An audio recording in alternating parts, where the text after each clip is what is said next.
Hello, welcome to Blue Fact. Please like this video and subscribe. Blue Facts. In today's story, Opus found out his wife cheated on him after he came home from a camping trip with his son and noticed her affair partner lying in his bed. Then things got crazy. Now, let's get into today's story to find out what happened. This past weekend, the kiddo and I went on a 2-day camping trip for some father-son bonding time. My wife doesn't like camping herself at all anymore and doesn't even appreciate our kid and me going. This is a big hobby for me and I want to share it with my son. Usually, we argue a lot about my trips, especially if I request to bring our child. But this time, she was oddly cooperative about the whole thing, though she still insisted she wouldn't join us. I was surprised but didn't question anything because I was so excited that she was finally allowing us to go, and I didn't want her to change her mind. I thought we had finally found common ground and the arguments were ending. I was wrong.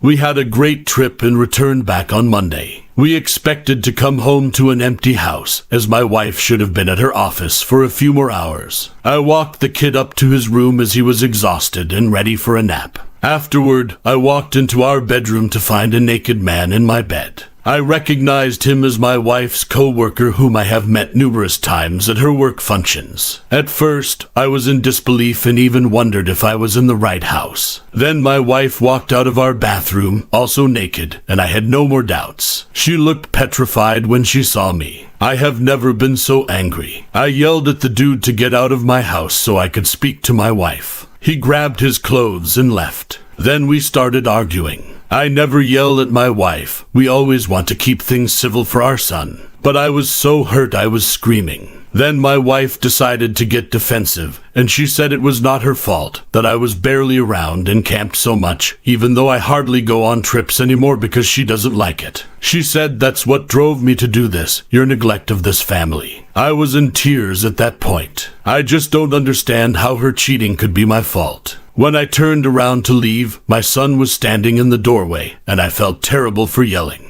I quickly consoled him, but my wife snapped at me again, telling me to get my hands off him. Now she won't speak to me and says I can't see my child until I apologize. Apologize for what? She said we could go on this trip. She planned to cheat, and that kills me. It makes me wonder if she has done this before. I'm stuck staying with my parents right now. I don't know what to do. I want to see my son. I'm worried I really scared my child, and of course, I would apologize to him, just not my wife. But maybe it is my fault. For the past week, I have been working with a lawyer to initiate the process of divorce and gain full custody of my son, with the exception of visitation for now until more is resolved. Things were awkward and intense for the first few days of my being back home, so my wife, using wife to keep things simple and identities private, decided to leave to stay with the guy I found naked with her. I'm disappointed at the example she's setting for our son, but this makes my decision to divorce even more concrete. I will continue to share as much as I can if that's what people would like. But of course, the court has its confidentialities that I must keep within its boundaries. Update: last week, I received several texts from my ex saying she was pregnant with an unknown man's child. Obviously meaning she cheated with multiple other people before the one I found out about. She said she plans to keep the baby and start a family with her co-worker. She also mentioned that she wouldn't be fighting me for custody of our son. I told her I would be willing to split custody or at least keep visitation rights for the sake of the kiddo, but she insisted she didn't care about that anymore. I am honestly in awe. I'm shocked she has given up on everything about the family we had, but I am most hurt for my son. At the end of the day, she isn't worth wasting any more of my energy on. I have been spending every moment I can with my kid and will continue to do so. I'm starting to feel more like myself again and can't wait to get back into adventures in nature. Well, Opus, she deserves to never have her son speak to her. She might as well disown the poor child. What a selfish excuse for a human. She can't even give a proper reason for cheating. You need to file for full custody as well as child support. This monster of a woman can be away from your son for good.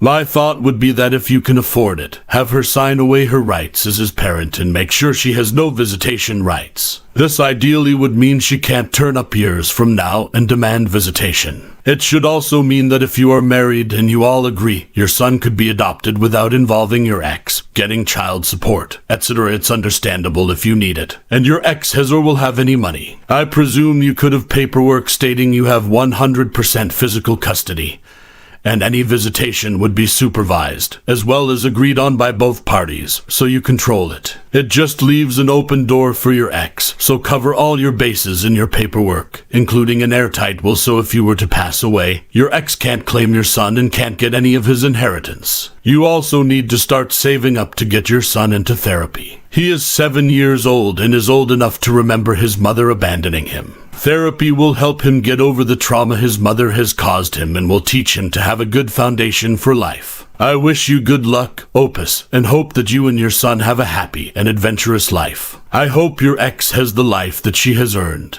Now, let's get into today's second story. I just recently found out that my girlfriend of almost 7 years has been cheating on me for a few weeks now. My girlfriend and I have been dating since middle school, and we always talked about marrying each other and being the only ones for each other. But now I'm not so sure. I first knew something was up when I saw that she wouldn't stop texting one of her work friends. I asked her about the guy, and she told me that it was just some 30-year-old weirdo at work, and that they just get along really well. But I always knew something was up. A few weeks later, I had to pry out of her that the guy was making moves on her. She told me that he would constantly try to kiss her, but that she moved away every time. I wanted to believe and trust her, but I still had a strong feeling that something was up. Well, fast forward a few weeks, and I was at my girlfriend's place with her and some friends. She spontaneously decided that it was a good idea to go pick up grilled cheese. She decided that so quickly that I didn't have time to go with her. She just left. An hour went by, and I started getting suspicious. I called her a few times, but she kept saying the line was longer, that the train was crossing. She finally got home, and we all ate, and everyone passed out. I stayed up and checked her phone. I ended up reading the suspicious and vague text conversation that she and the guy were having that night around the time after she came back from getting the food. I was so worried.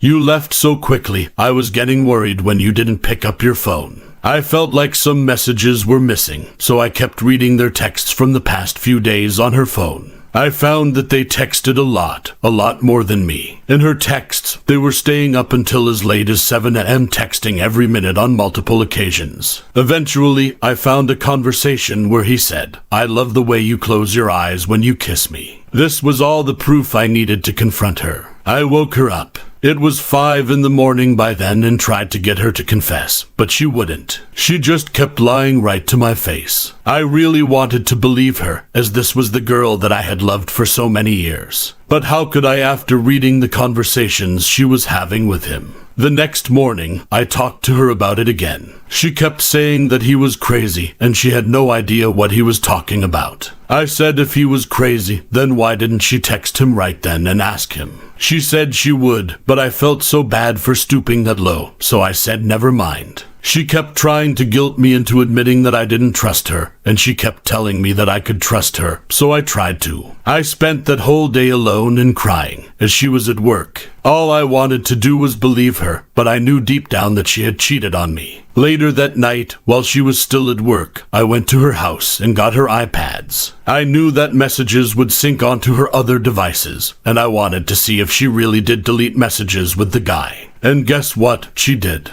I read that she did, in fact, go to his house that night and that they were all cuddled up and wrapped in each other's arms. I also read that she texted him, "Be prepared to lie for me. He wants me to ask you about why you said that you like kissing me." She tried so hard to cover up her tracks, but I was willing enough to stoop solo and read her messages on her iPad. I felt terrible for doing that, but it worked. I learned the truth. After I read all of that, I sent her pictures of the conversation, and she came home a little later, and we talked about it. The conversation was mostly me yelling at her, calling her names and such, and asking about everything they did. She claimed they never had sex or anything and that they just made out a few times. I know she's lying about how many times. She also said that she spent the night at his house twice, but it was just for cuddling. I really want to believe that. She thinks very poorly about her body figure. She's only comfortable being naked or even half naked around me. And I did read some of her texts where she said stuff along the lines of, if I wanted to have sex, we would have had sex already. Or stuff where she just talked crap about her body and him, saying, I'm sure it isn't that bad. Stuff that makes me want to believe that they didn't have sex. But she still lied to my face countless times, even after I confronted her with proof. I eventually said, you know, we can't be together anymore after this, and she just started crying her eyes out. She wouldn't stop crying. I kept trying to leave and take some of the clothes I left there with me, but she kept pulling me back and grabbing onto me. She wouldn't stop telling me how much she loved me and that it was a mistake and that now that she knew what it was like to lose me, that she wouldn't ever do something like that to me again.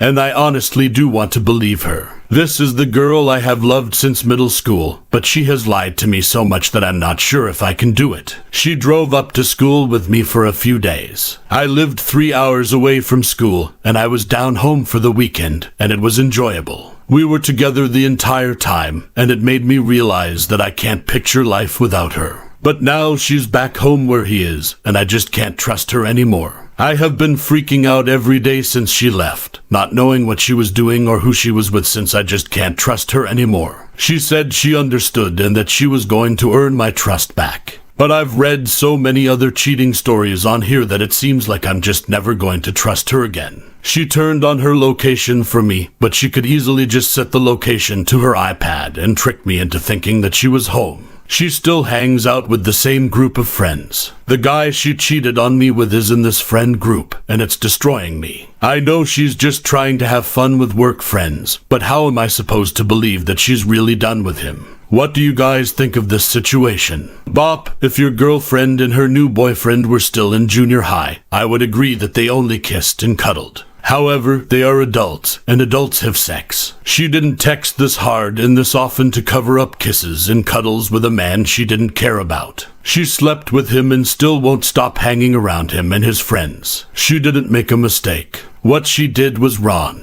She chose to lie to you. She chose to betray you, and she chose to gaslight you to cover it up. You will not know one day of peace so long as she is still in your life, as she has proven herself to be completely untrustworthy. I wish you the best of luck, Opus, and hope that you can heal from your situation. Thanks for taking the time to listen to today's stories. If you enjoyed listening, please don't forget to like and subscribe if you haven't already. Also, if there is a story you would like to share with me, then feel free to contact me. Take care, everyone. Hello, welcome to Relation Tales. Please like this video and subscribe us. Here, the story. Story 1. At the age of 24, I found myself in a situation where my now ex-girlfriend, who is 23, moved in with me due to what she claimed were some tough times. She claimed that she had lost her job, struggled to pay rent with her roommate, and eventually ended up moving in with me. This transition wasn't entirely unexpected, as she had been staying at my place quite frequently when I wasn't traveling. We had been dating for 2 years, and we got along really well. I cared deeply for her and had hoped that we would eventually build a life together. Fortunately, I had landed a well-paying job that didn't require a college degree. However, the downside was the demanding nature of the job, with long hours and no work-life balance. Around 6 months ago, considering my frequent absence and the fact that I owned a 3-bedroom house, I decided to get a roommate. Over this period, he became not just a roommate but a friend, contributing his share of the rent. Our rental arrangement was quite informal, with cash payments and a lease agreement I had printed off the internet from another landlord. Regrettably, I hadn't conducted a background check on him. I simply interviewed a few people and chose the least creepy guy. My girlfriend and the roommate weren't close when we first moved in together. She would always withdraw to her room when she was around, and they would never talk. My roommate came to me about a month ago with a request. His best friend from high school was visiting the city for a 5-day concert, and he asked if I would let him stay on my couch while he was here. Given the no guest clause stated in the agreement my roommate signed before moving in, I normally wouldn't have consented. But since he's always been a nice roommate, I decided to make an exception. During his friend's visit, I observed that my girlfriend began spending a lot of time with them until late in the evening. It raised some concerns for me, but I didn't want to come off as a jealous boyfriend. Both my roommate and his friend shared a particular taste in music, which was the reason for the visit. Interestingly, my girlfriend had never been into that genre until the roommate's friend showed up. As the excitement around the concert grew, my girlfriend tried to convince me to shave my beard and earn money so she could attend the event while I couldn't join them. Realizing how enthusiastic she was about it, I ultimately decided to pay for her ticket to ensure she could experience it with them. As the second day of the concert rolled around, my initial enthusiasm for sending my girlfriend to the event started to wane. She was out all night with my roommate and his friend, and I began to feel a sense of regret. Eventually, I mustered the courage to express my concerns and asked her to stop attending the remaining days of the concert. She became irate, which surprised me, and accused me of being envious and squandering the money I had already paid for her ticket. I made an effort to clarify that my concern was about how close she was becoming to my roommate and his friend, not about being jealous. After the disagreement got more heated, she made the decision not to attend the concert's final 2 days. She was so mad at me that we stayed in the same room for several days without speaking to one another. She missed the final 2 days of the show, but she spent the entire day at home jobless. After the show, things went back to usual, but I couldn't help but notice that she seemed content to be unemployed. I kept asking her about her job search, but she refused to say that she was applying and wasn't receiving any calls back. My girlfriend's depressive state and lack of ambition discouraged me more and more, especially after she had recently gotten close to my roommate's friend during his visit 2 months prior. When I finally lost it, I decided to see if she was actively looking for work by looking through her laptop. What I found was rather startling. She wasn't only not seeking for work, but I also learned that she had left her position on her own volition rather than being fired. I was so curious that I looked through her public Facebook account and saw text conversations that showed a strange triangle of love. She had apparently been texting his friend as well as my roommate, and the texts were so clear-cut that there was no space for misunderstanding. The text made it clear that she had gotten close to my roommate's friend while he was staying at her house, even though she was already seeing my roommate under my roof. To make matters worse, my roommate seemed to be encouraging her to break up with me after his lease was done, proposing that she move in with him to share the rent. Shockingly, my girlfriend had a different agenda. She wanted a deal where she wouldn't have to pay rent at all, but could live for free, exploiting our current living arrangement. Even though it wasn't my original intention for her to avoid contributing financially, it became clear that she had manipulated the situation to suit her desires. Discovering the truth was like a punch to the gut. I realized they had both gone to the grocery store close to my house together, a new routine she had adopted, joining my roommate to buy groceries. It felt like a betrayal, a profound sense of deception and humiliation. I had allowed my girlfriend to stay in my house without contributing financially, only to discover that she had become a pawn in my roommate and his friend's games.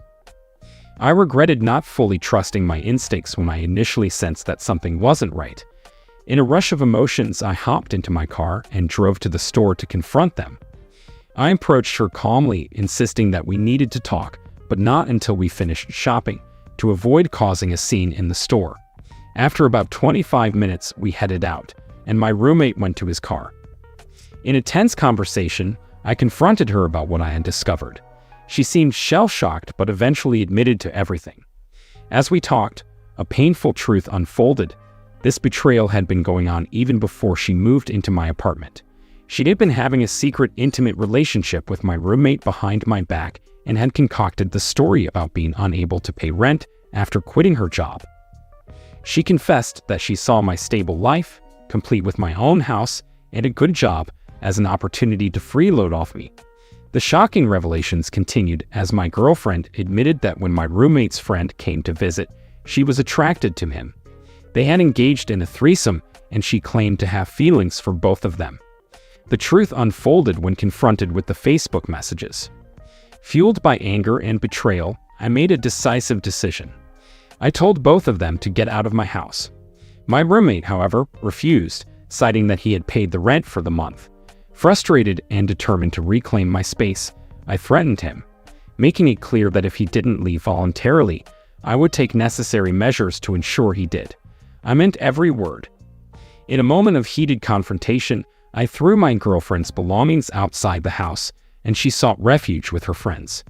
Despite her apologies and declarations of love, I chose to sever all ties, blocking her on every possible communication platform. The sense of betrayal ran deep, and I needed to distance myself from the toxic situation they had created within the walls of my own home.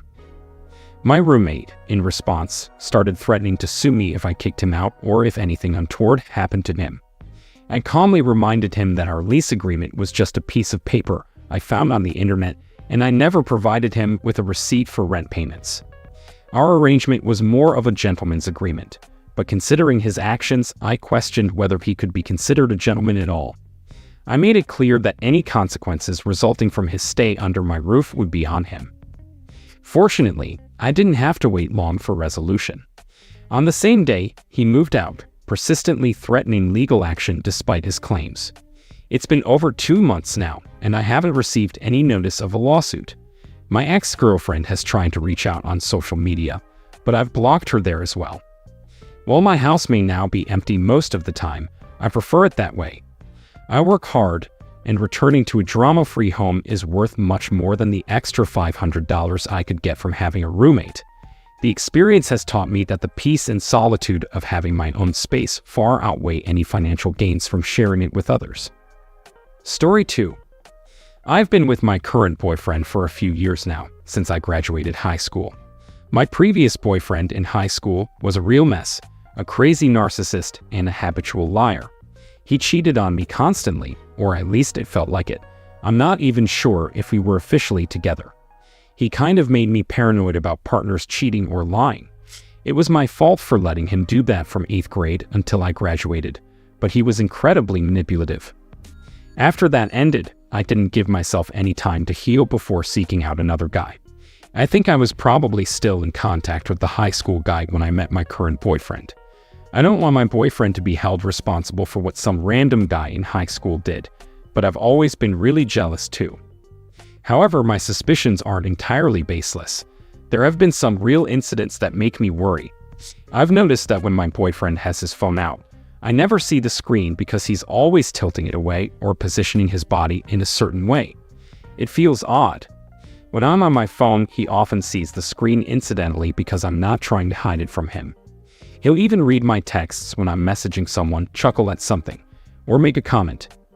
There was this girl he followed on Instagram. She wasn't always in his followers.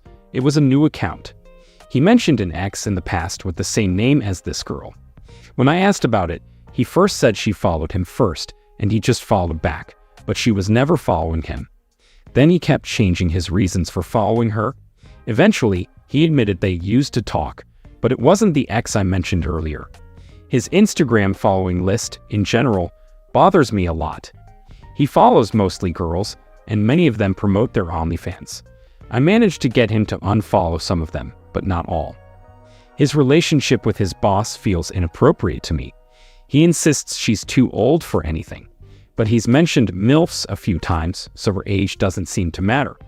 Some of the things they discuss at work go beyond what's appropriate. She even asked him to leave my house early to hang out with her and other staff. When he declined, saying he was with his girlfriend, she said he should leave my house. He also told her something very private that affected me a lot, which wasn't his story to share. I hadn't even told my closest friends, so I was shocked he'd tell his boss. There are other things about her that infuriate me, but it's getting too detailed. He knows I'm uncomfortable with her but doesn't take any real steps to make me feel better or reassure me, despite saying he would. A long while back, he spent the day alone with an old friend, a girl who came back to town. They smoked in his car, and she talked to him about her breakup. Then apparently, she had a new fiancé and invited my boyfriend to her wedding, but he said he didn't want to go because he didn't like her fiancé. It bothers me that he thinks that kind of one-on-one hangout is okay, smoking alone in his car. Now I'm considering going through his phone, but I'm afraid that asking to do that might ruin our relationship, whether he's cheating or not. Most people would see it as a huge accusation and a breach of privacy. But I don't want to directly accuse him. I just want reassurance. Speaking of privacy breaches, I caught him reading my journal 3 times in the past, so maybe I shouldn't be so worried about that aspect of it. I'm not sure if it's normal to ask to look through his phone or how to approach it.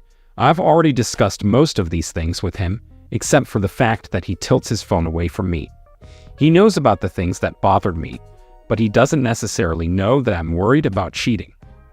Summary: I suspect my boyfriend might be cheating because he tilts his phone screen away from me, has a strange relationship with his boss, and follows girls, some of whom are half naked and with whom he's had past conversations.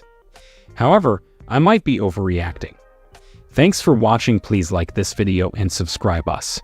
Hello, welcome to Relation Tales. Today we're going to have some more stories from Reddit. But before we start, it would be so much appreciated if you would subscribe to my channel, like the video if you enjoy it, and maybe leave a comment down below. These simple clicks would mean a lot to the future of this channel and really reward the effort that I put in every day. And now, without further ado, let's go. Here is my story. Around the time my wife cheated, we had been married for around 15 years. We met in college, got married, and started having kids a few years later. I never thought anything was wrong, which I am sure some people roll their eyes at, but I mean, things seemed fine. We got up in the morning together, had breakfast with the family, and then went about our day until coming home in the evening. Then we had dinner and spent some time together as a family. Our intimacy hadn't changed at all. Sure, it was nowhere near the level when we first got married, but it still was pretty good for a couple who had been married as long as we had. I think if my wife had shown some signs, it would have been a lot easier to digest, but she didn't. Even after all these years, I still can't see any signs. Maybe she had put up a mask for me that was so good I was unable to see through it.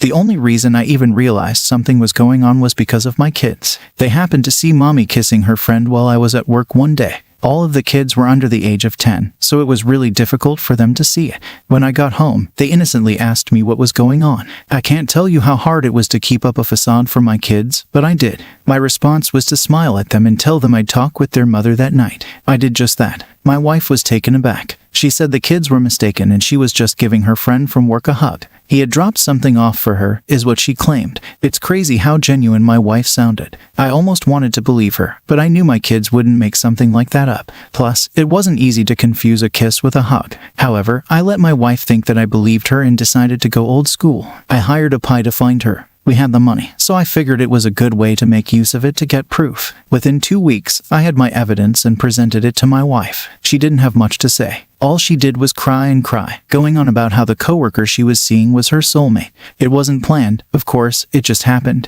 At that moment, I knew my marriage was over. There was just no way I could stay in a marriage with a woman who cheated on me, called my kids liars, and tried to make it out as if they were the bad ones. If I hadn't hired a PI, she probably never would have even told me the truth. I had to start the divorce process. She did beg me to stay, but eventually slinked off to go be with her AP. We had an amicable divorce and custody agreement. It was split custody, but the older the kids got, the less they wanted to go over. They understood what their mother did once they were old enough. Never did I say anything to them about it or talk bad about their mother because, in the end, she was their mother after all. When they did get older, I tried my best to answer their questions to the best of my ability. It got to the point where my kids didn't even want to spend time with their mother anymore. She did take me to court, but by this point, they were of age where they could choose if they wanted to go over or not. They didn't, so the judge said it was out of her hands. If my kids wanted to stay with me full-time and not visit their mother, then so be it. My ex was not happy with this and blasted me over social media, as one does, but I ignored it because it was beneath me to pay any attention to it. By this point, my ex had remarried to her AP and had a kid with him. This was probably another reason why our kids didn't want to go over there anymore. It felt to them like they were being replaced. At least, this was what I suspected to be the case. Up until our kids turned 18. My ex tried her best to get them to come see her, but it was to no avail. Once they went away to college, she couldn't use any more legal means to try to force them to see her, even though it didn't work anyway because the judge wouldn't force it. The years passed. My kids graduated college, got married, and had kids of their own. I was thrilled to become a grandfather for the first time. It truly is different from being a parent and gives you a great opportunity to spoil them rotten. At some point, my wife stopped trying to get into contact with our kids but started up again after her husband died. She only had one kid now with the deceased husband, but they weren't planning on having kids anytime soon. Her only chance at having grandkids was to be around the ones we shared. However, our kids still wanted nothing to do with her. I don't know if my ex-wife wanted to brag about it on social media or wanted a relationship with her grandkids because she genuinely wanted it. Whatever the reason, my kids didn't want to spend time with her or have her see their children. This was their right. She kept trying, even going so far as to constantly message them on social media and try to see if they would rekindle a relationship with her. If she had left things well enough alone and at least apologized, which she never did, I might add, it might have worked in her favor. But my ex was never great at thinking that far ahead, so she's missed out on a lot of special moments with our grandkids. I remarried myself a few years ago, and my second wife has become more of a grandmother to my grandkids than their biological grandmother ever has been. They barely even know of her existence. She's now quite lonely because after news of her affair came out, my ex lost a lot of her friends and even some of her family members. They turned against her because they didn't like what my ex had done to me. We never had any issues with each other and still reached out to me now and then. I wasn't as close to them as I once was, but we continued to talk to each other a few times a year. While I have a rich family life, my ex is now a bitter and lonely widow from what I have heard. Even her child with her deceased husband isn't very close to her. They have distanced themselves from my ex for some reason. I didn't care to know why, but I could come up with a few reasons why they would do that. Had my wife not stepped outside our marriage, she wouldn't be facing her golden years alone and with no kids or grandkids to share it with. I didn't have an ounce of pity for her because she made her bed, and she was going to have to continue to lay in it until she took her last breath. When you hear about cheating spouses, you rarely get a glimpse into how it can have an impact on their life even decades later. This is a perfect example of this. Your wife truly did have it all: a great spouse, kids, family, and friends. She threw it all away because she believed she had found her soulmate. There were so many other ways she could have done it, but instead, she chose to take the easy way out and cheat on you. Amazingly, she was willing to go so far as to blame the kids and brand them as liars. Based on this alone, it's no wonder that your kids want nothing more to do with your ex. The same goes for allowing their children to be around her as well. She could have tried to make amends in some way, but it seems like your ex just kept digging her heels in. Continue to enjoy your life with your new wife, kids, and grandkids. Let your ex continue to be a bitter, angry person. Now, let's move on to the second story. I was married to my ex-wife for 10 years. The two of us got married straight out of high school. People warned us against it, telling us it was way too soon and we should just wait, finish college first, start a career, and then see where we were at, was what they wanted us to do. Me being a fool in love meant that I didn't care what any of them had to say. We had been dating since sophomore year of high school, so I thought I knew everything and found my forever person. My wife at the time seemed to be on the same page, so we got married and went to the same college. The two of us lived in married coupled housing, which was helpful for us. Even though we were busy with college, I felt that our marriage was at its strongest in college. After we graduated, we got our apartment and jobs in our chosen fields. Things from there still seemed great. Slowly, we were building our future. The people who had been against us in the beginning and warned us against marriage were wrong. They had since come to support us. Her family was like my second family, so after marrying her, I did gain a lot more family members. It was about a year and a half before our 10th anniversary when I noticed something was going on with my wife. She was more distant and didn't want me to ever touch her. I attributed it to me working a lot lately and just being very busy. I decided to make it up to her by planning a romantic night. She ended up not coming home that night and used the excuse that she was staying with a friend. Like I said, I had no reason not to believe or trust her, so I assumed she was telling the truth. The closer we got to our 10th anniversary, the more it continued. My wife was even more indifferent to me than ever and was hardly home. It was at this point I realized the chances of her having an affair were high, so I used one of those Apple AirTags. I was ashamed to use it, but I had to find out. Instead of going to a friend's house like she said, she was across town in the opposite direction. I drove there and waited for her to come out. She did come out arm in arm with some heavily tattooed and pierced guy. Compared to my straight-laced self who always played by the rules, it was quite a shock. I took a video and quietly drove home. When she got home, I didn't say anything and just played the video for her. After the shock wore off, she started yelling at me for planting an AirTag in her car and following her. It was creepy, apparently. The logic she was spewing was just very hard to follow. I just waited until she quieted and asked why. My wife claimed she needed someone more exciting and not as boring as I was. Working hard to provide a good life for us wasn't what she wanted. I pointed out that by working so much, I was able to help us afford our nice house, car, etc., but my wife just told me she wanted more. If what she wanted was something more, then I was fine with that. true to her word, my wife wanted out as quickly as possible. With me being the breadwinner, she could have gotten a lot of money and spousal support out of me. However, she seemed more focused on the ink being dry on the divorce papers than anything else. She wanted so badly to be with her precious AP, who was her true soulmate. I was just a stop along the way to finding him. Her words, and not mine. If that's what she wanted, then fine. The agreement ended up with me getting the house, dog, and more than half the money in the joint account. I was shocked that all she wanted was the car to be paid off completely and no alimony. I guess my ex wanted a complete break from me, which was why she agreed to such a clean split. Did it hurt? Yeah, of course, it did. But if that was how she wanted it, then so be it. It was probably better for me as well to get a clean break. From the day our divorce was final, I had no contact with her because I saw no reason why I should continue to have her in my life. However, we did have mutual friends, and I still kept in contact with some of her family members, so I was still privy to certain things that were going on in her life. The AP, or the new love of her life, was gone within a year of the divorce. He dumped her for someone else, which sent her into a tailspin since she had been staying at his place. It left her with no place to go. My ex couldn't go back to her parents because they had disowned her pretty much and still talk to me to this day. Last I heard, my ex-wife had been living in a small apartment with her sister and the new love of her life. She's working 2 jobs to make ends meet and is in debt. Had she pushed for more during our divorce, then she would have had more money as well as alimony to fall back on. I mean, I wasn't complaining, but if she had been thinking with her head instead of her heart, she would have been better off. To make it weirder, her new boyfriend has the same name as me. I'm not sure how to feel about that, so I choose not to think of it very often or at all. It just seems a little taboo to date someone with the same name as your ex. Like, you wouldn't date someone that had the same or similar name of a family member. So why with the same name as your ex-husband? It just didn't make sense to me. But when it came to my ex, there were a lot of things I didn't understand and would probably never understand either. She was my past anyway, so I didn't need to worry myself sick. When it comes to my ex-wife, it's been a few years since our divorce, and while my ex's life has been a downward spiral, mine has been great. I got remarried about 3 years ago, and the 2 of us are currently having our first child. Trusting another woman was difficult for me, so it took me a while to even think about dating again. My now wife was very patient, however,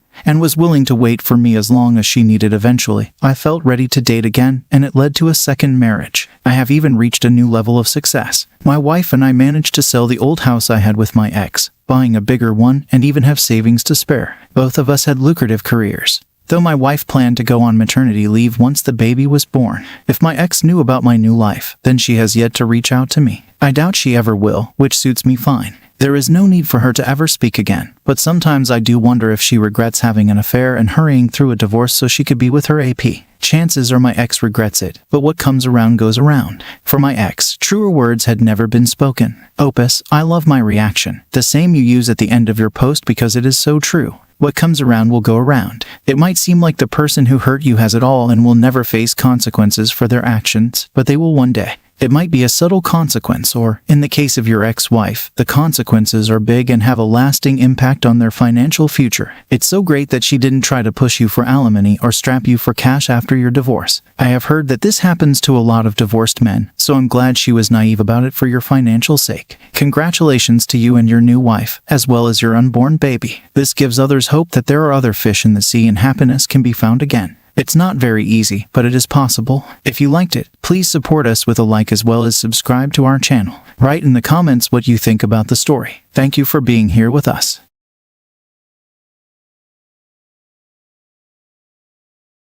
Hello, welcome to Relation Tales. Today we're going to have some more stories from Reddit. But before we start, it would be so much appreciated if you would subscribe to my channel, like the video if you enjoy it, and maybe leave a comment down below. These simple clicks would mean a lot to the future of this channel and really reward the effort that I put in every day. And now, without further ado, let's go. Here is my story. I had just gotten out of a long-term relationship when I, a 34-year-old male, met my wife, who was 35. It hadn't been a traumatic breakup. The 2 of us were just growing apart and wanted different things out of life. So, we decided it was better to break up. A few months after that breakup, I bumped into a woman who introduced herself as Katie. We just started talking in a coffee shop and hit it off. When we exchanged numbers, I did warn her that I had just gotten out of a serious relationship, which meant I wasn't ready for anything serious or anything at all. She waited until I was ready, which was pretty amazing for me. I thought that a woman willing to wait for me must have interested me, right? It ended up not being the case, but at the time, it truly did seem like I found someone good for me. We took it slow, and within a year and a half, the two of us were moving in together. After another 6 months, I proposed, and we were planning a wedding. The wedding went off without a hitch. The two of us were financially stable at the time of our wedding. I had a decent job, and so did my wife. While we might not have been as rich as the 1%, the two of us could be considered middle class at the very least. Our relationship was also good. We had our ups and downs, but the two of us truly did seem to be creating a great life together. For the first 3 years, everything seemed great until my wife started working on a particular project at work that was difficult. Or this was what I thought at the time. She was working long hours and just spending a lot of time out of the house. I missed her, and when I understood that she was busy at work, when I had an important project at work, she supported me. I kept asking when she would be finished, but my wife kept extending the deadline. This has been going on for nearly 6 months now. It made no sense why she would still be spending all these late nights at work. It got to the point where I couldn't deny that something wasn't right there. So, I went onto her laptop that she had brought home from work. Her home laptop didn't have anything. I already checked. This meant the evidence had to be there. I didn't know what evidence I was looking for, but I knew there had to be something on her laptop that would explain to me what was going on. On her laptop, I found several emails from an email account I didn't even know she had. On this email were dozens of emails that were shared between this unknown man. They were all of a romantic or sexual nature, which only confirms the truth that I was afraid to admit to myself. She was cheating on me. When she came back home from picking up dinner for us, I had the laptop out in the open with the emails right there, so she could see that I knew everything. My wife didn't say anything at first. She looked like she was in shock. So, I took the chance to ask her who was the guy she was cheating with. My wife screamed, saying I had no right to go into her work laptop because that contained confidential information. I almost wanted to laugh because she had been the one to use her work laptop to talk with this guy. So, I asked again. He was a former client of the office that she had continued speaking to even after the contract ended. One thing led to another, and they started sleeping together. I asked if she had feelings for him. She said yes. My wife said she was going to eventually tell me that she wanted a divorce so she could move on and be with this man. Once I did a little digging, I discovered this man was very rich. When I say rich, I mean filthy stinking rich. She always loved the finer things in life but seemed like she wanted to work towards it. I couldn't understand the shift in her personality. Maybe it had always been there. And I was so blinded by my love for her that I just wasn't able to see it. Whatever the reason, I knew this marriage was over. My wife fought it for a bit, but I think she was only doing this because she felt like it was what she had to do. The divorce seemed to take a long time to come to fruition, but in reality, it was just a matter of months. She went one way and I went another. A divorce never was on my radar, yet here I was newly divorced and alone. My ex-wife already had someone in mind. She posted on social media that she was with a new man and they were engaged to be married. The truth of it was that her so-called fiancé was already married. He told her he was a widow but his wife wasn't dead. Rather, she was just in another country taking care of an ailing family member. When she returned, everything hit the fan, so to speak. My ex-wife's engagement was called off, but this was a moot point given that her AP was already married. They couldn't get married anyway. After that, her social media posts seemed to become quite erratic. She was posting about how she had lost her soulmate. But what I think she was upset losing was her wealthy AP. It was all about the money. This guy was going to help her get to that lifestyle much faster. Meanwhile, after my divorce, I reconnected with the girl from the past whom I had originally cut things off with just before meeting Katie. The two of us were friends for a while before we realized that we were finally in a place where we could give this a second try. She knew about my divorce and was sympathetic. When word got back to my ex that I was back with this particular woman, she went ballistic and started blasting me all over social media. She spent so much time blasting me and her AP over all her social media that her job started to become in jeopardy from what I heard. My wife was put on probation at her place of work. They were a public company, so things she could post could be used against them in some way. I just chose to shut down my social media for the time being because reading her posts was doing nothing but causing stress for me. As far as I know, she has been moved to another department and isn't making as much money as she once was. This is all on my ex. If she had just been happy for what she had, then all of that could have been prevented. My current girlfriend and I are talking about marriage but are trying to take it very slow right now. The last thing I want to do is run into anything without being completely sure. Don't want to make the same mistake twice. Opus, it's almost poetic to think that you ended up in a relationship with the girlfriend you were with all those years ago. It's a shame that you had to go through your ex cheating on you followed by divorce to get back to her. No one should have to go through that. Your ex truly is a piece of work. She's lucky that she didn't lose her job completely for having a relationship with a former client and using her work computer, no less. In my opinion, they should have fired her the second they found out about it. However, again, this is just my opinion. It's almost laughable that her relationship with the affair partner turned out the way it did. What did she expect from someone willing to sleep with a married woman? I imagine most people with any sense aren't going to be surprised he was lying the entire time, just like your ex was. Good on you for moving on and taking it slow with your new girlfriend. It seems like the two of you have something special. Of course, things could change, but this is the point of taking it slow, to make sure no mistakes are made, as you mentioned at the end of your post. Now for our next story. I, a 49-year-old male. Story 2. Met my wife, a 49-year-old female, when we were in our mid-22nd. We were friends for a while before we decided to date. The two of us dated for around a year, which isn't that long in the grand scheme of things, but at the time, it seemed like we had been dating long enough. She mentioned us getting married, and I said I wanted to wait a little longer. Within a few months, I finally was ready to propose to my then girlfriend. She accepted, and the two of us started planning a wedding. It was around this point I should have recognized the red flags, but I didn't. Why? Well, I was in love. See, my fiancé wanted a huge wedding. While I understand it was a special experience, I didn't see the point of spending a couple grand on what was essentially one day. I ended up convincing her to have a small, intimate ceremony. She seemed all right with it at the time, but I think as the months and years went by, she almost started to resent me for talking her into that. The thing is, we couldn't have afforded such a wedding at the time. I suggested that one day we could have the wedding of her dreams if we decided to renew our vows. This seemed to please her, but again, I felt like this resentment was always there, just lingering beneath the surface. Was I the most romantic guy in the world? No, but I tried hard to keep the romance alive by doing little things for her over the years. And it wasn't like my wife didn't know this. When we got married, we also didn't have kids, so there wasn't that pressure hanging over us. The years passed, and by the time we were in our 42nd, we had been married for almost 2 decades. Things had gotten stale for the past year or so, which led me to plan a romantic night out. I even asked my sister for help because, like I said, I wasn't very romantic. It ended up not going anywhere. My wife never came home that night.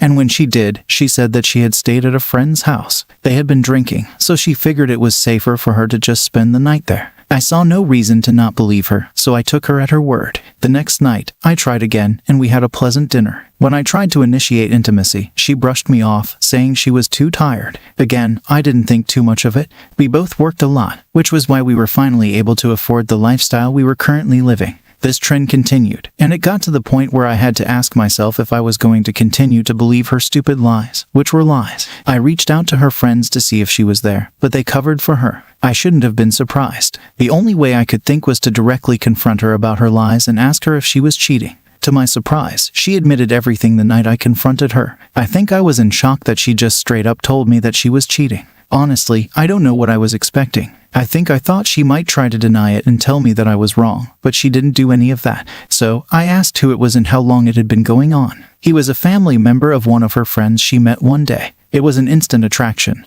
and he was so romantic. There it was, the one thing that I could never manage to do. I did try, but my wife didn't think that I was trying hard enough. This guy was everything I wasn't and more. She claimed our marriage ended that night. And what began was the divorce process. It wasn't a bitter divorce. We agreed to split everything down the middle. The house would be sold, and we each take half. This seemed like the best option for us to get away from each other quickly. Once everything was final, I bought a condo with the money we split from the joint account. I still had a decent amount left over that I was going to keep for a nest egg. Eventually, the house sold, and I put that money away as well. You never knew when you were going to need it. My ex ended up doing the exact opposite. She took her money and bought an even bigger house than the one we lived in together. Then I heard that she was planning a wedding. A very huge wedding, I might add. It was the wedding she had always wanted. I was having flashbacks to the wedding we had all those years ago. My ex had resented me for all these years because we never had the wedding she truly wanted. As embarrassing as it is to admit, I did look at the pictures on Facebook afterward, and my God, it was a huge affair. Everything looked so expensive. I can just imagine how much money she spent on the whole thing, including the dress. At that point, I knew I had to take a step back and stop obsessing over this woman who was my ex. I focused on spending time with my friends and family, which helped.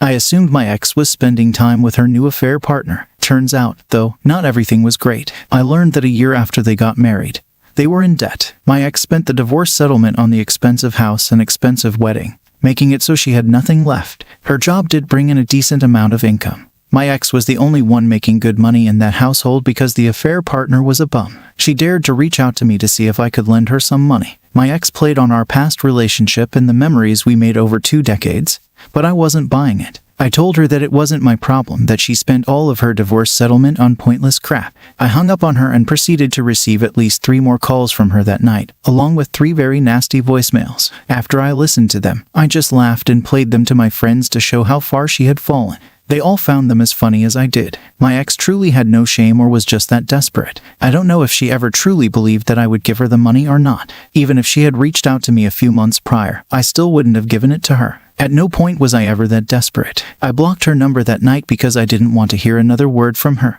We were done. She cheated and wanted to go be with her affair partner, who was the new love of her life. If she had planned better, then my ex would have money just like I still did. Most of my family and friends were happy to see her go. I wonder if they had ever liked her or just tried to get along with her for my sake. It didn't matter anymore, though, because my ex was a part of my past, and that was where she was going to stay. Opus, you made the right decision all those years ago not to have an expensive wedding. It's only one day out of your entire life. It's not to say that you can't make it special, but rent a wedding dress, don't get a hugely expensive venue, and make it a nice and small intimate affair. The one thing I'll give your ex is that she did own up to it right away. It doesn't change the fact that she never should have cheated on you in the first place, but at least she didn't continue to lie even when the evidence was right there. It's quite ironic that your ex was finally able to plan the wedding of her dreams, but it ended up being what was truly her downfall. She probably realizes now that it was a bad choice to waste all that money, not only on a huge house she probably didn't need, but a huge wedding.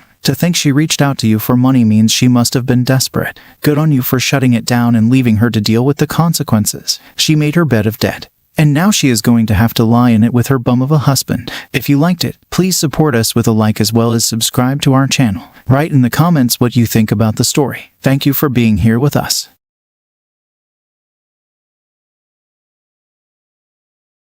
Hello, welcome to Relation Tales. Today we're going to have some more stories from Reddit. But before we start, it would be so much appreciated if you would subscribe to my channel, like the video if you enjoy it, and now, without further ado, let's go. Here is my story. I don't know how to start this. I guess I'll just get right into the story so you can hear about the betrayal. This is more of a rant than anything. Still, I'd love to hear your thoughts on the woman I thought I'd spend the rest of my life with. I met her at my cousin's wedding. She was the most beautiful woman in the room and happened to be a member of the bridal party, which made it easier for us to talk. After a few drinks, I worked up the courage to talk to her. We got to know each other, exchanged numbers, and we got to know each other for the rest of the night. After that, we fell head over heels for one another. It was like I couldn't get enough of her. She filled my thoughts every day and night. And we talked on the phone every single chance we got, mostly about nothing important.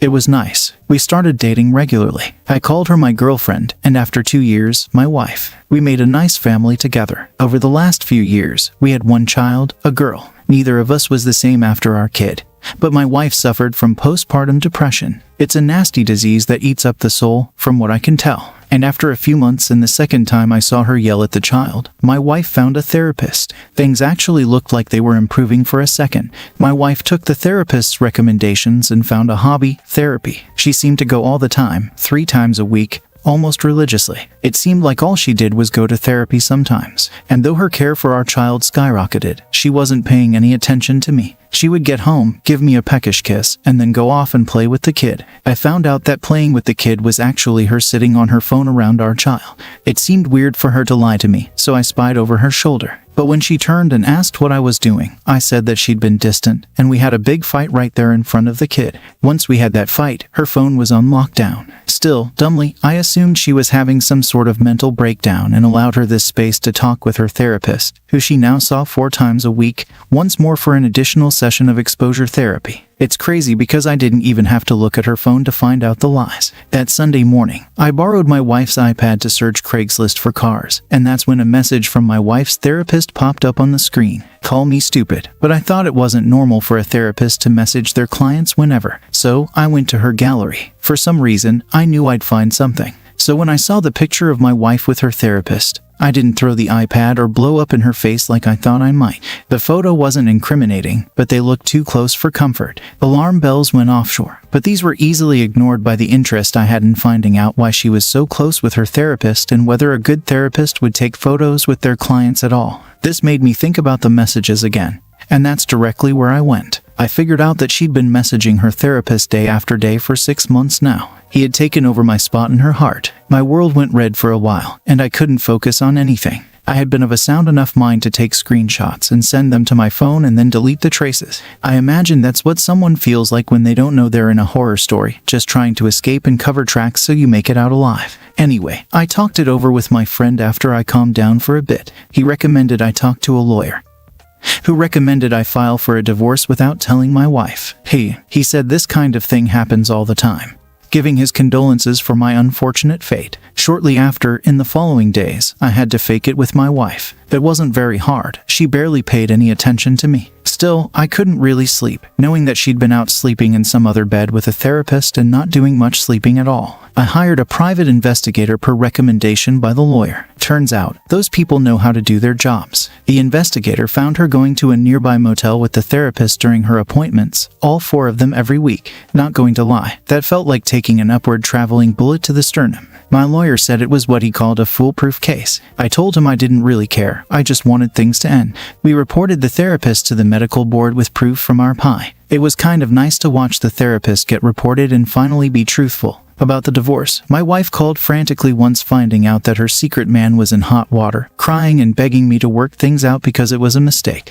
that she wasn't thinking straight due to her mental disorder, etc. I called her out on her. Next, I called her parents. They were rational about the whole thing, scolding their daughter for cheating, and they immediately started from a whole state away to pick her up, right when I asked. In the meantime, I packed all of her remaining things into her duffel bags and put them on the porch, by which time she arrived home and started her waterworks. I simply shut the door in her face and wouldn't let her come in to talk. There was nothing left to talk about. When her parents arrived a while past midnight, they found her a mess from hours of crying. So, I sent the divorce papers to make things official, and the rest is pretty much history. Court history, to be clear. I ended up suing for custody of the daughter as much as I could. Got my house and no alimony. 9 months of fighting hard with a lawyer who truly believed in my case proved to be pretty effective. The thing is, now that I'm writing this, I guess that I've realized this all was supposed to happen. My ex-wife wasn't happy, and neither was I now. My daughter is adjusting well in our new city, and we aren't bogged down by the weight of arguments with my ex-wife. I really think that my life might look up from this point on. But then again, I don't want to be too sure. Opus, I'm glad the divorce proceedings went well for you. I'm also happy to hear that you feel much better without your ex-wife in your life. You deserve so much more than what she was giving you. Even though she had depression, I think she should have worked harder if she really cared about you or your marriage. But instead, she went ahead and cheated on you several times with her therapist. I really wish you and your daughter the best. And I know you'll certainly find someone much better than your ex when you decide to go back to the dating world. Now for today's second story. My girlfriend and I have been together for a long time, 13 years to be exact. She and I agreed to hold off on marriage until we were financially stable with stable careers. 13 years in, that didn't quite happen, so we agreed to remain unmarried. During the past year, my girlfriend lost her job as an office manager and then as a florist. She was let go after 2 weeks on the job. The firings and also her inability to get a steady job wreaked havoc on her self-confidence. Her self-confidence wasn't that high to begin with, but after the firings, it took a nosedive. I was there for her as best as I could. I told her that it was only temporary, that those places weren't the right fit for her, and listened to her when she voiced her frustrations. I helped with a resume, suggested a job placement program, etc. For the last 3 months or so, she has been in contact with a guy, a college student who asked for her number, and she willingly gave it. He texted her, and they met up a few times. As far as I know, they are continuing to meet. She didn't hide any of this from me. She said he was simply a friend, but later on, she said that she had developed romantic feelings for the guy. But she also said she didn't want to lose me and that she simply was continuing to meet with him as a friend and that nothing physical happened. She said she was just confused. I felt devastated. I'm feeling devastated. I went through all of that denial, grief, anger, bargaining, and acceptance of emotions. Trust is gone. The bond has been broken. What gets me so pissed is the fact that she thinks she's continuing to see the guy as a friend. And as long as nothing physical happens, then it's okay. It's not okay. She's sharing her emotions, hopes, dreams, and life with this guy while having me as a boyfriend. That's not how any of this works. Friends don't go out to dinner and have drinks. That's dating. And it gets better. She said that he's graduating in May and going back to his home country, Japan. She also has another guy friend whom she frequently meets up with and texts. Right now, she's hanging out with one of her 2 friends and said she'll be back in the morning. I'm moving out. I don't want any part of this BS. I just need to vent and get this out there instead of holding it in and letting it eat me up inside. Due to my housing situation, my brother offered me a spot in his home, but the place is not ready. I have to stay here with her until the middle of January. I'm so over this, but it still hurts like hell. How could someone do this to me? I'm not perfect, but I've supported her as best as I can, financially and emotionally. I've paid for most of the rent for most of the time we've lived together. I've given her money when she was jobless. I know what I will do, but I don't know what to do in the meantime. It sucks so much. I can't sleep. I've lost someone, and just don't know what to do. Update. Thank you, everyone, for your sound advice and kind words. She came back early this morning, and we had a huge row. As predicted, the guy kissed her, and according to her, she didn't kiss him back, but she didn't leave his place either. Horse manure, but whatever. I asked her why she didn't go home, and her excuse was that Uber was expensive. She said that if it made me feel better, she would only see him during the daytime and explicitly tell him that it was only a friendship. Sure, but a bit of good news. My brother said I can move in within 2 weeks. I just need to find a day when she's working or out of the place to move. I'm a minimalist, so there's not a lot of stuff. Opus, I definitely agree that leaving is the best choice for you. Not so sure about her, but she definitely seems happy enough in terms of coping. Please try your best to distract yourself in any way possible to take your mind off events. Start a new hobby or hang out with some friends. Just occupy yourself in your free time and try to spend as much time away from her and speaking to her as possible. If you can detach yourself from conversations with her, she might realize her mistakes and clear up her act.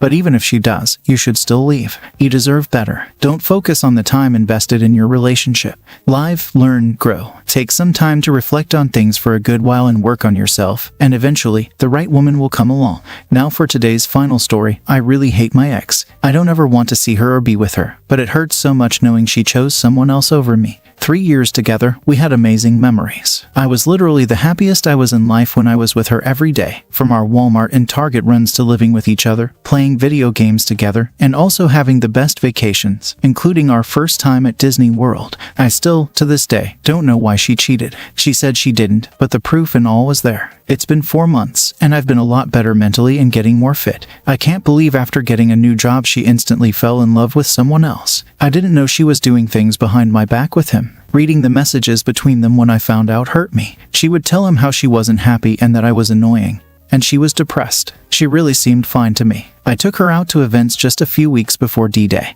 and she rested her head on my shoulder while we enjoyed our time together. After finding out and telling her to get out, she told me things about why she did what she did. She said she needed time to love herself and she was depressed. I wasn't loving her so much. I didn't pay enough attention to her problems and the AP did. He would message her saying he promised never to hurt her and called her his queen. After being together for 3 years, the natural honeymoon stage is over, and that's when we become adults and think about life and our future. Now, yes, I do regret not showing her enough love and paying attention to her problems. I felt horrible after she told me all this. It hurt me when she said she knew I would have cheated if I could. That I'm a narcissist, while I sat there crying and hurt while she had no emotion. She looked annoyed when I would mention breaking up with her. When we argued, she would hold pills and threaten to kill herself, but she was calm when I kicked her out. Months later, she tried talking to me and wanted me to talk with her because she was depressed, but I ignored her because I knew my worth. Now, after getting herself together and being with the AP, she actually stopped reaching out to me. I'm glad she stopped, but it also confused me. It hurt seeing posts from the AP saying how she made him happy, how he promised to show her the world, to be there for her at her darkest times. It made me sit back and wonder how much I should have actually listened and read her emotions. I just get these random sad moments, and I blame myself for everything. I even admitted to everyone, even God, mistakes I had made. I hate her, but I still told everyone about the good she did for me before. I'm not a negative person and wish the best for everyone no matter what. I didn't deserve to be hurt like this, but everything happens for a reason. Like I said, I knew right from wrong, and I never treated her badly. We had our ups and downs, and I admit I said hurtful things to her, even bringing up her past, which she lied to me about at the beginning that had to do with some type of incest. I don't want to say what exactly, but has to do with that category. And she was willingly doing it. I definitely learned from all this. I know what to do and how to treat the next woman in my life, but I'm in no rush. It just hurts knowing she's happy with someone else and so is he. I miss the girl I met 3 years ago, but I don't miss the cheater in her. Opus, you are continually making one huge mistake that will prevent you from truly moving on. You are accepting blame for the actions of a cake-eating cheat. She didn't cheat because of any wrong you did. She didn't cheat because of something you weren't doing. She cheated for thrills. I can assure you that your cheating wife will get tired of her AP and will seek to find someone else who can give her that new high that she seems to be craving. Your wife is the type that will always be trying to find someone better. Opus, you know what you need to do once the affair fog is up and she comes crawling back to you. Best of luck to you. That's the story. If you liked it, please support us with a like as well as subscribe to our channel. Write in the comments what you think about the story. Thank you for being here with us. Hello, welcome to Relation Tales. Today we're going to have some more stories from Reddit. But before we start, it would be so much appreciated if you would subscribe to my channel, like the video if you enjoy it, and maybe leave a comment down below. These simple clicks would mean a lot to the future of this channel and really reward the effort that I put in every day. And now, without further ado, let's go. Here is my story. My wife and I met at a bar in Chicago. She was with 5 people, 2 men and 3 women. I was there alone that night to watch a football game. As soon as I spotted her, I wanted to talk to her. I resisted the urge for a bit, but then she made eye contact with me, and I was smitten. Her smile was so genuine, it made her eyes squint. When there was room for me to squeeze in, I switched chairs at the bar and greeted her. She seemed very pleased with me from the start. I found out she was with her sister and 4 co-workers to celebrate her 25th birthday. I was 27 at the time. I ordered her a drink, and we ended up talking through the entire football game. She joked with me about how I was missing it, but I told her I wasn't going to miss this, gesturing to her. We dated for 8 months before we just decided to move in with each other. We wanted to see each other more often, and it felt like the only way to do that was to share a place. We both worked full-time, alternating shifts, so that there were many days when we couldn't see each other at all and a few rare ones when we got to see each other all day. Before I knew it, we were together for 6 years. She helped me through the loss of my father and then my mother a week later. She always said I was her rock, but I could only see it the other way around. She was creative even in her empathetic sadness with me. We spent hours each weekend watching birds, marking ones we saw in a book my mother used to write in. I was grateful to have her, and I decided to marry her. Of course, the first year was blissful. I knew it would be. To celebrate our 1-year wedding anniversary, we had a party at the bar we met nearly a decade ago. She was still working the same job along with her 4 co-workers. So they were there. Her sister and my best friend were there too. We were surrounded by loved ones and truly happy. On a Tuesday, my wife borrowed my car to get to work since hers was being worked on. I had to come home an hour earlier to do this for her, but my boss respected my work so much he didn't mind helping me out when I needed it. The next morning, when I was leaving for work, I saw that my wife had left the windows down all night long. That was unusual. Inside the car, it smelled like cigarette smoke and cologne. Besides that, the gas was much lower than where it would have been if she'd only gone to work and come home. I had fallen asleep on the couch the night before, so I wasn't sure if my wife got home later than usual. At work, I texted her asking why the car smelled and where the gas went. She said she didn't want me to freak out, but she'd given a ride home to one of her coworkers, Jared. I knew Jared ever since the night we met, but I'd never gotten that close to him. Upon hearing this, I sent him a message, and he confirmed that she did give him a ride but said he didn't smoke cigarettes. This puzzled me. Instead of confronting my wife more, I let it slide and made it my goal to get to know Jared and hang out with him. We started going out to play pool and drink together on Thursday nights, and I invited my best friend to come along. I asked Jared not to tell my wife we were hanging out because I needed to figure out something. And I only told my wife I was meeting my best friend each Thursday, so it was a half-truth. Sometime later, my wife came home from work wearing different clothes than she left in. Her other clothes were in a shopping bag, and I could tell she was hoping I wouldn't ask or notice. When I asked, she said she just felt like going shopping and wearing something new. She did a twirl for me. I forced a smile, but I knew something was up. My wife always washed new clothes before wearing them. She started a load of laundry with the clothes she was wearing earlier that day and went to the bathroom. I stopped it and smelled her clothes. They smelled unusual, nothing like her usual scent. I confronted her about it as she sat on the toilet. She said I was being crazy and she didn't know what else to tell me besides the truth. She said she just got new clothes and didn't do anything wrong. The next day, I came home from work just as a red car pulled away from our house. I asked my wife who it was, and she hesitated before saying it was her sister who stopped by for a visit. I immediately texted her sister to ask what kind of car she drives. She replied saying a black SUV and asked me why I didn't respond. Instead, I was doing my very best to remain calm as my wife and I ate dinner. I couldn't shake the feeling that she was cheating on me. I didn't know how to prove it without her shooting me down and explaining everything away. I also didn't want our marriage to end. We started playing Xbox together when her phone pinged. She read something, then sighed, just as I asked her who it was. My phone pinged as well. She told me it was Jared asking her to cover his shift at work in 30 minutes because he was unexpectedly invited to a concert that evening. I told her that was weird because Jared had just texted me to see if I wanted to meet at the bar. She stared at me dead in the eyes for what felt like an eternity. I could see her breathing heavily. She said she didn't realize Jared and I talked to each other without missing a beat. I reached for her phone. I got a good hold on it, but so did she. We struggled as I tried to pry it from her hands. She kept screaming at me to stop, saying I was hurting her. I finally got it from her and tried to get away, but she tackled me to the floor. I shrugged her off within a few moments, so she grabbed my phone and threatened to smash it if I didn't give her back her phone. I thought for a moment, but I came to the conclusion that finding out who my wife was cheating on me with was more important to me than having to buy a new phone. I had to see for myself what she was desperately trying to keep from me. I dove into the bathroom and locked the door behind me. She continued screaming in frustration and threatening to smash my phone a few more times before she actually did it, and pieces came sliding in under the door. My hands were shaking as I read her messages with someone named Adam. She'd sent him nudes, and he returned the favor. One of them included his face.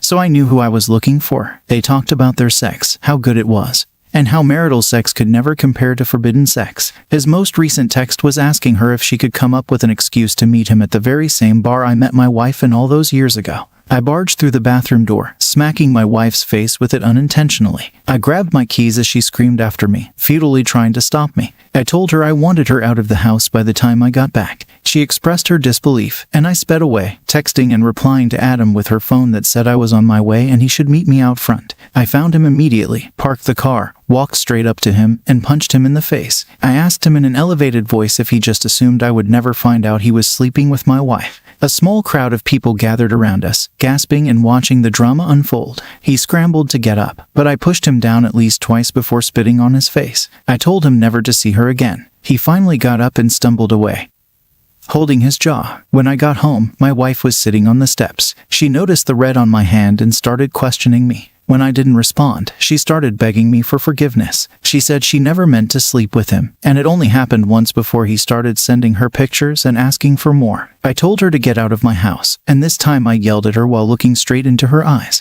I'm sure she saw no love coming from me because that was all gone. I threw her phone at her, and she caught it by luck, tears pouring out of her eyes like she was the victim. I forcefully told her again to leave, so she went upstairs and started packing. She sat in her car with her stuff for an hour before pulling out of the driveway for the last time. She went to live with her sister, who was an hour and a half away, and she quit her job that same night. It's been 2 years since this happened. We're officially divorced now. But every day since, she sent me a good morning text among other things, trying to get me to respond or show any kind of emotion towards her. She hasn't gotten a new job, and she's gained weight. Her sister is on the verge of kicking her out because she has no ambition in life. She tells me all this in the hopes that it will make me reply to her, but I never do. I'm starting a new relationship now, and I know that when she finds out, it will break her down even more. She knows she lost the love of her life, and there's no one to blame but herself. Opus, I am so sorry your wife did this to you. There is never any valid excuse to cheat on a spouse. Marital sex is supposed to be much more thrilling and special than sex with someone you haven't committed to.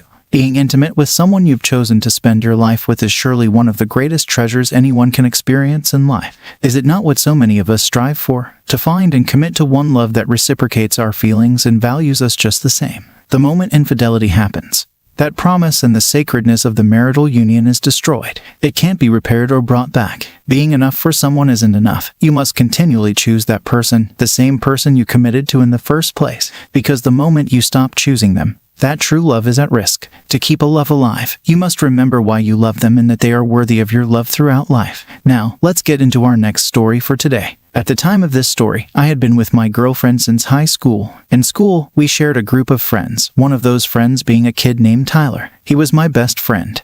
And if anyone saw me in high school, Tyler was usually within 5 feet. After we graduated, I was extremely disappointed that my girlfriend moved with her family out of state, but we continued our relationship as a long-distance one. Since she moved away, I was only more encouraged to enlist in the army, just as my grandfather, father, and older brothers did before me. I served 4 years in Afghanistan. Right at the end of the 4-year mark, I noticed a lump in my testicles. I had surgery on them to remove whatever it was. It turned out to be benign, so So not only did I have that to be thankful for, but I was also back in my hometown with my own place to live. Sure, I was recovering from surgery with a diaper on, but I was happy. My girlfriend made the long journey to help take care of me and potentially move in. During all this time, I kept in touch with Tyler, but he told me he couldn't make the trip to come see me and didn't know when he'd be able to. On the first night my friend was in my home, she cleaned up for me and offered to cook us something for dinner. She asked me to look up a recipe for chicken cordon bleu, but my phone was unexpectedly dead and wouldn't charge. She seemed a little hesitant to hand me hers, asking me more than once if I were sure. My phone wouldn't turn on. She passed it off as if she was just disappointed I didn't have a phone anymore and finally handed me hers. In the midst of looking up a recipe, a text message from Tyler came up across the top of the screen.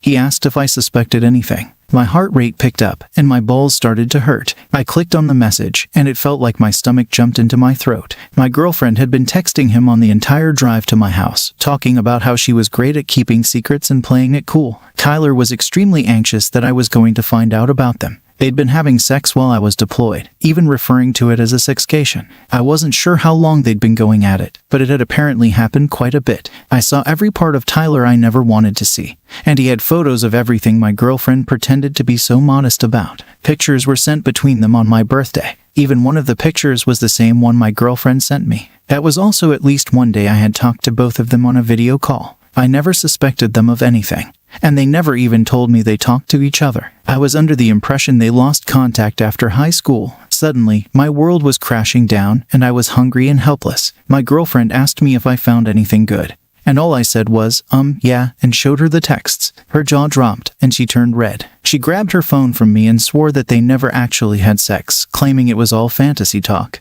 and they were only worried about me finding out. They'd been sending pictures and having video calls. I told her I wasn't about to believe her lies. I told her to leave me and never come back. She was shocked. She tried to ask me how I was going to recover alone, but I told her I'd be better off figuring it out myself than with a backstabbing piece of trash. She withdrew into herself, gathered her things, and left. At that moment, I was proud of myself for kicking her out, wearing a diaper and all. I didn't have a phone, so I survived in my home until I was well enough to go out, replace my phone, and order some chicken cordon bleu. Thankfully, the army made it easy for me to survive and be comfortable living alone. I waited until I was ready before I jumped back in the dating pool. I hadn't been single since high school, but in a way, I was alone the entire time. I never truly had a girlfriend or best friend. Tyler reached out to me just an hour after my ex left my house, but I never responded to him. He proved he wasn't a friend at all. Everyone in my hometown knew of us and eventually found out what my high school sweetheart did to me as I served in Afghanistan and recovered from surgery. Each time she tries to come back and visit, no one wants to see or talk to her. She brings Tyler along, which makes it worse. He knows they aren't welcome there anymore. The last time they visited, I heard they were arguing in public. My ex's parents have since moved back here, so she's extremely embarrassed and just wants to move on, but can't. Not after betraying me as she did. I'm regarded as a war hero, neighbor, and friend around here, and I think justice has been served. Opus, my reaction. With the common mentality in today's society, I feel as though long-distance relationships rarely go as planned. A man can be worthy of the same loyalty he's offering a woman and yet never find it. With shortening attention spans, heightened lust, and naivety spreading like a plague, it's better to learn to love the sanctity of being alone and loving yourself. Then, when a worthy woman presents herself, you'll know it, and you'll be ready to love. I'm happy to hear that you're doing well, and I wish you the best of luck in love and life. Thank you all for taking the time to listen to today's stories. That's the story. If you liked it, please support us with a like as well as subscribe to our channel. Write in the comments what you think about the story. Thank you for being here with us.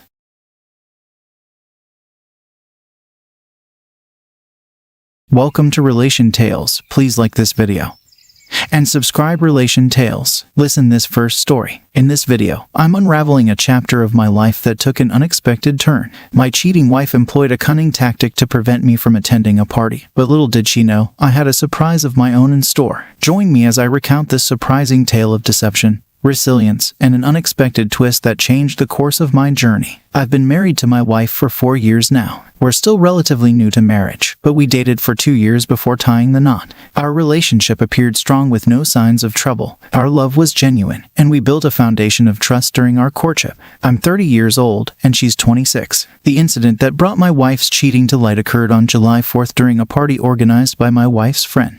Let me give you a bit of context before delving into the incident itself. About a week before July 4th, my wife had mentioned that her close friend wanted us to join her July 4th celebration. We usually have a reliable babysitter for our 3-year-old, and we usually inform the sitter in advance about our babysitting needs. Leading up to this specific 4th of July event, my wife informed me that she had contacted the babysitter, who mentioned her schedule would be packed and she couldn't make it.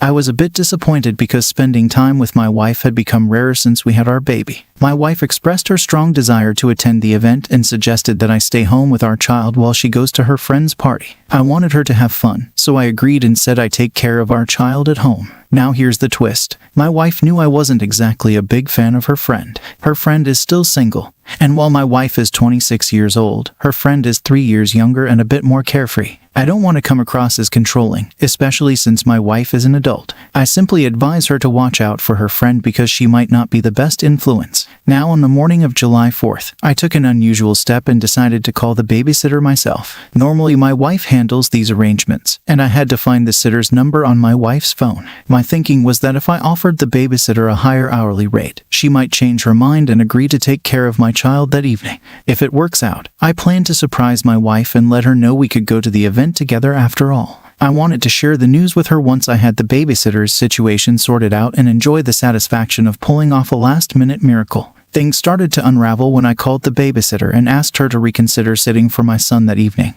even though she had initially declined. She appeared surprised when I used the word reconsider and told me it was the first time I had asked her about that day. Her surprise caught me off guard too, and I inquired if she remembered my wife calling her to arrange the evening a week earlier. She confirmed she hadn't received any call from my wife. I quickly improvised and told her that my wife had actually called a family member instead. That's when it became clear to me that my wife had lied for some reason, although I couldn't figure out why. It was definitely a cause for concern. I arranged for the sitter to come to our house at 10 p.m., and my wife mentioned she would be leaving around 8 p.m. for the event. Before ending the call with the sitter, I made sure to tell her not to inform my wife about her coming over. I explained that I wanted to surprise my wife and keep the outing I had planned a secret. I almost stumbled over my words when the sitter reminded me that I had mentioned my wife's earlier attempt to secure the date and time. I managed to cover it up by saying that we both thought the date night might have been canceled, but since she was on board, it would still be a nice surprise. As scheduled, my wife left around 8 p.m. I waited patiently for the sitter who arrived on time. Once she was there, I headed to the party my wife had mentioned. Honestly, I had a suspicion that she might not show up and go somewhere else instead, but to my surprise, she was indeed at the party. Her friend greeted me as I arrived. Seeing me there surprised her, and she quickly called my wife over. It's an understatement to say she was just shocked. Her reaction was more like utter disbelief. It had only been around 3 hours since my wife left home, but she already seemed quite intoxicated. Her eyes were bloodshot and her reception towards me was chilly. She repeatedly asked why I was there and who was taking care of our child. I reassured her that I had the babysitter situation under control and that she shouldn't worry. I just wanted us to enjoy the evening together and watch the fireworks display. The party itself was in a medium-sized setting with maybe 15-20 people squeezed into the house. One thing that stood out to me, though, was the gender ratio. There were noticeably more guys than girls, almost like a 2-to-1 ratio. We managed to move past the awkward initial interaction. But that still didn't explain why my wife had been deceptive about the outing. The event seemed to revolve around a game night with a focus on playing truth or dare games. I overheard one of the guys suggesting they get back to the game. I decided it was time to catch up on what I had missed and joined in with a friendly group of guys. These were the ones who were quite talkative, either due to the drinks flowing or just their outgoing personalities. Amidst the gathering, my wife's behavior became agitated and uneasy, and she expressed her desire to leave and go home. Her sudden request to leave raised a red flag for me, suggesting that she was definitely hiding something. I assured her we could head home, but I asked for a moment to try some of the drinks since I had just arrived. I headed to the kitchen and struck up a conversation with one of the guys there. After introducing myself to a random guy, I inquired if he was enjoying the party. He introduced himself as well and confirmed that he was indeed having a good time. I told him I was interested in making a move on one of the girls at the party, but I wasn't sure who was available. I began pointing to the different girls one by one, and he helped me identify who was already in a relationship and who seemed open to approach. I eventually pointed to my wife without revealing her identity to the stranger. I then asked him what he thought about her. He mentioned that my wife was attractive, but he warned me that she was off limits because she arrived with the guy he knew as a friend.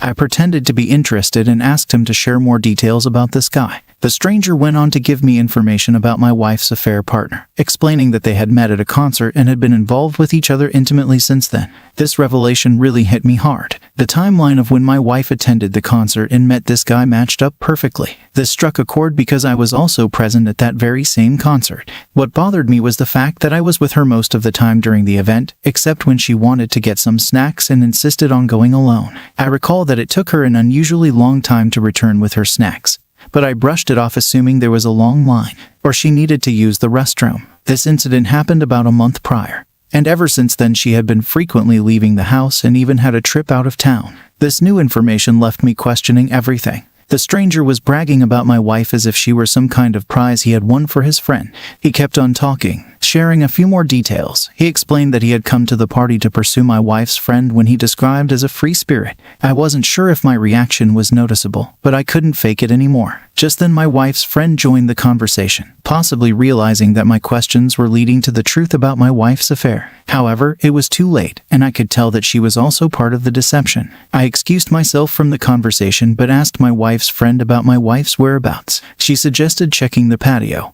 and that's where I found my wife talking to the guy. It seemed like they were either having a heated discussion, or she was trying to convince him of something. I approached them and introduced myself to the man who was involved with my wife, but before I could say anything to him, my wife hastily pulled me away, insisting that we should leave the party. I swatted her hand away with anger and told her she could leave because I wanted to have a talk with a man. I confronted him directly, introducing myself as her husband. I asked him straightforwardly if he knew my wife was married before getting involved with her, considering I had already discovered the truth about their relationship. I have a somewhat imposing presence that I use to my advantage in confrontations. Honestly, I wasn't looking to fight him if he genuinely didn't know she was married. My little show of subtle aggression was meant to let my wife know that I had uncovered her infidelity and to unsettle the guy a bit.